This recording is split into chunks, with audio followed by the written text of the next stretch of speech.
السلام علیکم میرے پیارے پیارے اسلامی بھائیوں اور اسلامی بہنوں، آج ہم حدیث مبارکہ سنیں گی۔ چنانچہ حضرت ابو مالک اشعری رضی اللہ تعالیٰ عنہ بیان کرتے ہیں، رسول پاک صلی اللہ علیہ وسلم نے فرمایا، پاکیزگی نصف ایمان ہے۔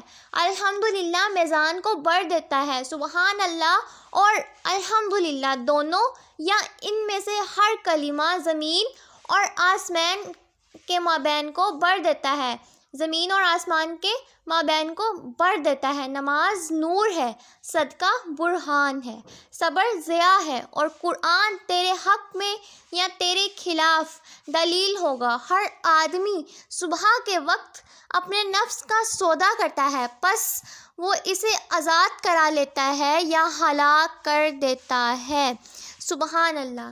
میرے پیارے پیارے اسلامی بھائیوں اور اسلامی بہنوں، آج ہم نے بہت خوبصورت حدیث مبارکہ سنی ہے۔ امید کرتی ہوں آپ اس پر عمل کریں گے اور آپ نے میری ویڈیو کو لائک، شیئر اور سبسکرائب ضرور کیا ہوگا۔ فی امان اللہ، اللہ حافظ۔